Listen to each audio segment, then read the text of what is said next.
So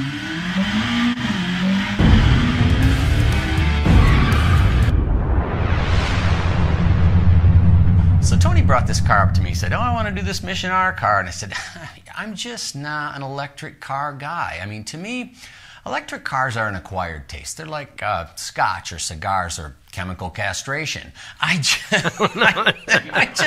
can't get into these things." Yeah, I mean, this is supposed to be the vision of the electric customer motorsports car, and they say that it's on par with the 911 GT3 Cup car, which I don't know if I agree with. Well, I don't think that that's true, because I was at a bar talking to the guy the other day, and I mean, he didn't know a whole lot about cars. I mean, he wasn't a paste eater or anything, but he said to me something that I had never paid attention to before.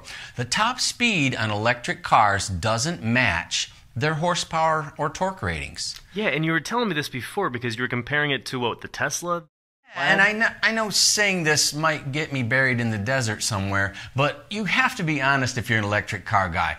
You're probably running about half of what those things are listed as being. I mean, if they say they make 1,000 horsepower, it's probably 500-600 horsepower. And that was the thing with this, too, because they keep talking about the fact that this is about 1,084 horsepower when it's in qualifying mode. Well, qualifying mode is in race mode, so we're only doing, what, one lap here?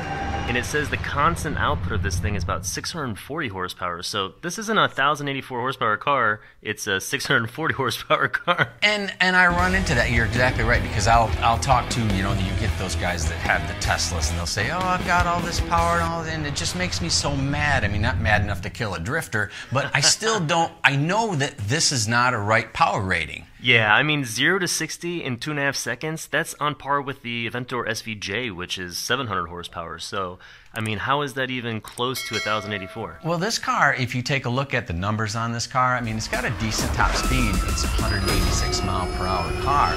Well, the new Corvette has 494 horsepower, and it goes 194 miles an hour. That's 8 miles an hour faster with less than half the power. Yeah, it's just not adding up for me. I know that this has a really cool charging feature where it can charge itself from like 5% to 80% in just 15 minutes, but again, this only has 30 minutes of driving time in race. So what we're only having half-an-hour races now? I mean, there is a good point to this, though, is that you got a 30-minute drive time. That's more time to have a drink.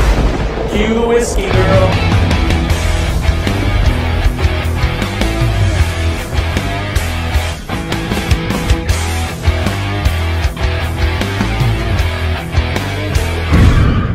One really good thing that I thought was extremely innovative, of course, it's Porsche. I mean, they're not going to be behind anybody on any technology. They are Porsche. They've been ahead of everybody for decades now, it seems.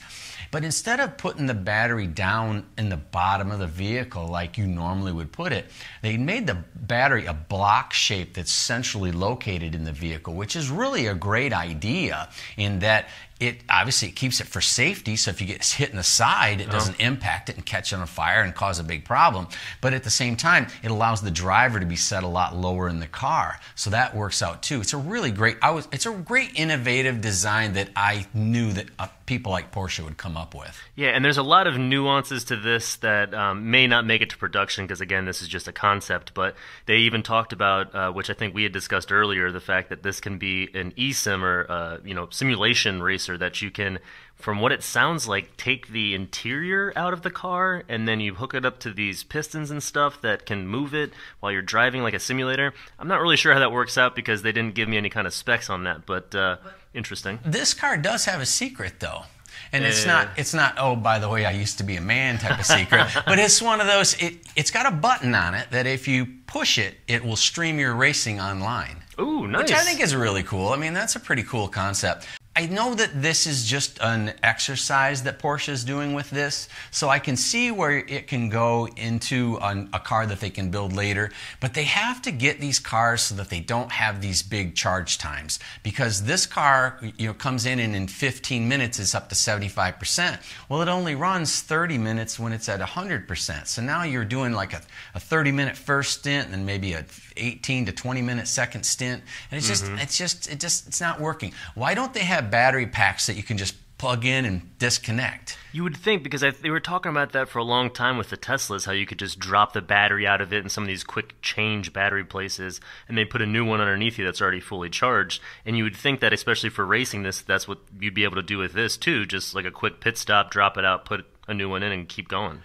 I'm still bothered by the fact that it's all-wheel drive because I'm just not an all-wheel drive road racing guy. I think that, like, you're a big Subaru guy and you love racing. Tony races around and he's got one of those WRXs with the big spoilers and the big scoops and it goes really fast and he scares me to death. As a matter of fact, I had 9 honest lives when I met him. I'm down to 3. So if anybody wants to sell any, this car is all-wheel drive and it's a road race car.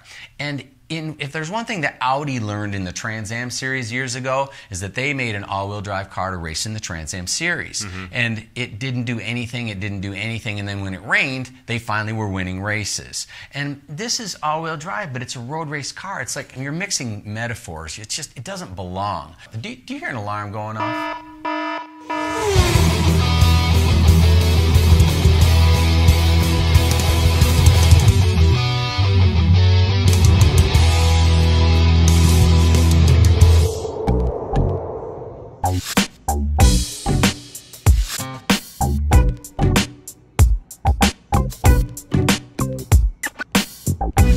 Well, obviously, he's on his way to the bathroom to clean his skivvies and then, of course, hit the unemployment line. And you saw that car go down, and you can see the fenders flip past one more time if you want to take a look. Watch those fenders slam up against the hoist. And I think that that's a pretty cool thing that they did on this car, too, because if those were metal fenders, they would just absolutely wrinkle and be totally worthless. But by employing, they use what's called a natural fiber reinforced plastic when they built this car. Made from flax fibers. Yeah, absolutely. It's a fantastic idea because you don't need carbon fiber for this kind of a vehicle. And quite honestly, I'm not sure why we don't use more plastic. I had a Trans Am, had front plastic fenders and plastic doors, and I loved it. No door dings, and the fender always looked great. It never warped and never did anything wrong. I'm not sure why we're not using more plastics instead of carbon fibers. Nothing against carbon fibers, but why do we need the expense? It's not saving tons of weight. And it's sustainable too, which is great. And if you look at like the doors in this thing, the interior, it looks awesome. It looks like carbon fiber, but I would dare to say a little bit better. And they've done some really neat things. Just speaking of the interior, if we're going to touch on that, I mean, the exoskeleton for the roof, the entire roof is, well, not the entire roof, but it's mostly see-through, but it has an exoskeleton that acts as the roll cage for the car, which is pretty neat, and that's carbon fiber. When Tony first presented me this car, I was immediately against it because I'm totally against electric cars. But the more that I paid attention to this design and what they're up to, the more I realized that Porsche is geniuses, because the cool thing about this car is that it can introduce you to motorsports if you're a racer. Because quite honestly, I mean, if you get into motorsports these days, you're going to do entry-level type stuff, and you're going to be working on engines that are breaking all the time and junk. And, I mean, I've done it for years. I've had a lot of crappy cars. Won a lot of championships with them, set a lot of records with them, but you really had to know what you were doing. But the world is different today. Racers today are race car drivers. They're not race car drivers, tuners, technicians. They're not out scaling the car and doing their alignments. They're out racing the car. And that's what these guys are. They can get into this car. They can drive it. It's probably going to run for years and never break down. You see, so I get what they're doing with this. It's not ever. I'm never going to take electric race cars serious. They sound like a remote control car. I mean, it is. And even when you go to the go-kart tracks where they have the electric carts, it's fun. It really is. You have a good time. And I would drive this and I would have a great time. I would love to. But when you get in the go-karts that have the motors, it gets intense. You get a little angrier. You get a little bit more emotional. You're right. It's like it's going to a rock concert without the band making any noise. You can't yell and scream because there's no real reason to do that. Yeah, it's exactly. It's like golfing when you're racing. You do the golf clap. Yeah, absolutely. I see where they're going with it. It's a great way to introduce people to racing. But once again, I don't think you're ever going to be able to take electric cars racing as a serious sport because it does lack that intensity. I mean, we complain about the Formula One cars already not sounding as crazy as we used to have them. Back in the day, Oh, yeah. I mean, just pop into something from the 1990s, you know, listen to John Lacey ripping around there in that car. Oh, my goodness. I mean, I was watching a video the other day, and just the sound and the emotion and everything, it just gets you so excited. It does. It really does. It's emotion. That's what these don't have. And don't write it off as just being a full electric car and become a tree hugger all of a sudden, because this actually has oil in it too. So they are using oil to cool those motors. Oh, really? Which is interesting because it's going, typically the motors in an electric car, they have a jacket that's around the wires and everything, and that's a cooling jacket. They run fluid over it to cool the motors down. This actually has direct oil that's flowing over the copper wires to help it cool better so that it can run at those higher power output levels without overheating. So that's definitely going to have to be replaced. So don't write off oil changes or the oil companies with this car. Absolutely. So. All right, I'm ready to rate this thing. I hear a squealing noise.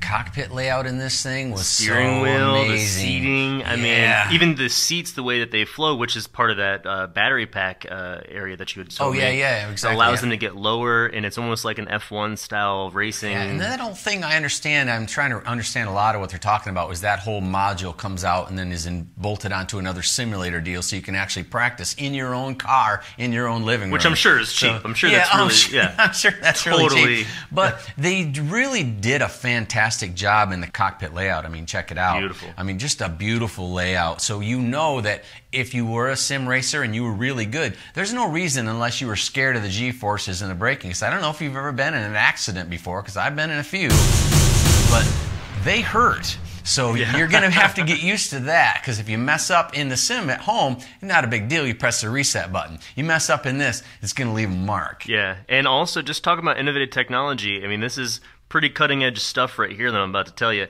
They have LEDs on the roof that if the LEDs are green, then it's safe. The high electric voltage is safe to come around. Now, if the LEDs are red, that means only high voltage trained personnel should approach the vehicle. So hopefully you're not in the vehicle when they turn red. So what happens if you go in the water with this thing? Oh Lord. I don't know. I don't want to know. Because I've raced at some racetracks in the rain, and I'll tell you what, there's a lot of standing water, and if you flip upside down in the rain, I mean, it's a good opportunity to do that in the thing. Yeah, absolutely. So there's some danger involved in electric cars that, man, I don't know. I think I'd rather mess with fire than before I start messing with electricity. Absolutely. I was racing one time in one of my cars, and I was looking up at the roof, and it was really, really red. And I said to myself, man, that's red. That's crazy. What's that all about? And I touched it, and it was super, super hot. But don't worry, that roof cools down when you stop sliding on it. And I'll tell you what, I would rather not be on fire. I would rather not drown. I'd rather not be electrocuted. So those are three things that I don't want to do when I'm racing. Yeah. So absolutely. But agreed.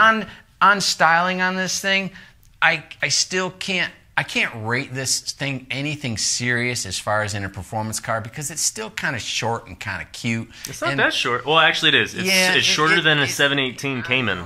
But I'll tell you what. I was down at the restaurant the other day, and I saw a guy walking in, had a really hot woman on his arm. And I told my wife, I said, anytime that you see a pasty, bald, white guy with a real hot woman on his arm, he either owns a Ferrari, a Lamborghini, or he's in line for a British throne.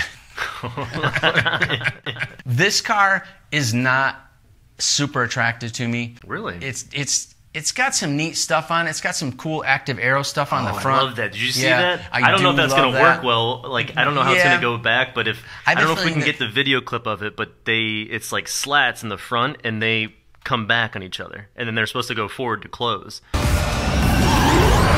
One thing that you're going to learn if you've done a lot of racing is there's a lot of rubber flying around, there's a lot of rocks flying around, Something and things gets like that. stuck in between. Gets stuck in that, and that's going to stick. I hope they've got that sorted out, but it's Porsche. I mean, they probably know what to do to shield the thing. But I still don't find, this car's still cute. So I can't give anything that's cute a super high rating because I'm not going to buy it. And I like the concept, and that's what they're selling here. The concept's great. The styling doesn't work for me, so I gave it a 38. For styling? Yeah. Okay, someone needs to check his drink real quick for I'm just drugs. Drink my way through this. I mean, to me, I think as a concept, this is amazing. I love concept cars. I love the creativeness that went into this car. I don't like the electric, but we'll get to performance in a minute. I think just the interior alone is gorgeous. The steering wheel, the way that they did the seating, a lot of the active aero, as Patrick was just mentioning, looks great in this car. So I gave it actually pretty high rating for this. Oh, and it has a drying and disinfecting rack for your helmet inside, which is why not? I've actually needed that a few times. Yeah, so I see it. But styling on this one, I gave it a pretty high score. I gave it 80. Oh my God! It's a concept. You're never going to see this in any production car. I tell you, Tony really loves small cars. I don't know what my aversion is to small cars, but I do have an aversion to small cars and probably need therapy as a result, but that's okay. I have whiskey. That's right. In performance, though, this car is not that fast. No. It's not, because like we talked about earlier, the fact that it's got 186 mile an hour top end, which is really, really fast, but that's probably in qualifying mode, which it can't run for a long distance. Because more than likely the batteries get hot and things like that. So you end up 400 horsepower less. So now your top speed is probably in the 140, 150 range, which still, like I said, once again, isn't bad. But if you know anything about electric motors, everybody talks about these big numbers that they have. And sure, they might make 900 pounds of torque way up here. Right. But if you look at that graph, they fall off hard. Fall off quick. Which to me, it just blows my mind, because that's one conversation or argument that Patrick and I always get in with people is, oh, my electric car can beat yours. No, dude, just go home. I'm sure your wife likes your vibrator too. I would love to see this car with either the GT3 motor or, I mean, just the regular Porsche turbo motor. I've done some averaging, some calculation averaging, and pretty much if you want to say a horsepower number with an electric car, multiply that by 57% is some of the stuff that I've ran. So if you've got a 1,000 horsepower engine, it's going to act like a 570 to 600 horsepower engine in the real world. And then take away about 15 to 20% for manhood. But no.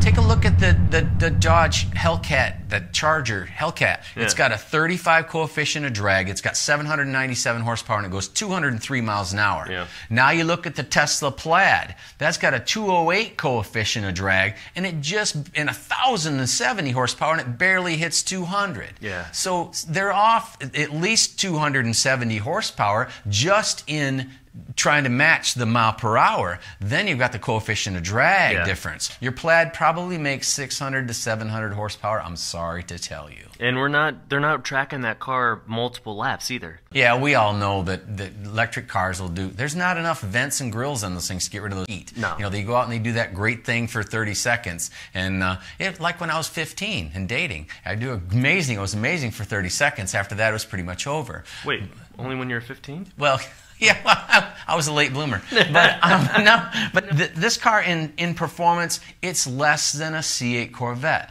which still isn't bad. No. But I gave it a 42. Which isn't far off from where I'm at either, because I gave it a 40. And it's because of that the fact that you can get a Corvette and track that thing, and it will likely blow this thing away. I mean, this is going to look a lot cooler to me, but... Yeah, it does look pretty cool. I'm not going to lie to you. But at the same time... It's going to be a lot more expensive, too. Right. At the same time, I'm not going to toast this car, but I am going to toast the concept. Okay. Because I like what they're doing, and I'll do anything for a drink. Yes, I will do as well. So, Porsche... You on board? I'm on board. All right. Congratulations, Porsche. You got a toast. Well, thanks for watching. Be sure to like and subscribe. And you know what they say, if you have an opinion that's different than ours, keep it to yourself.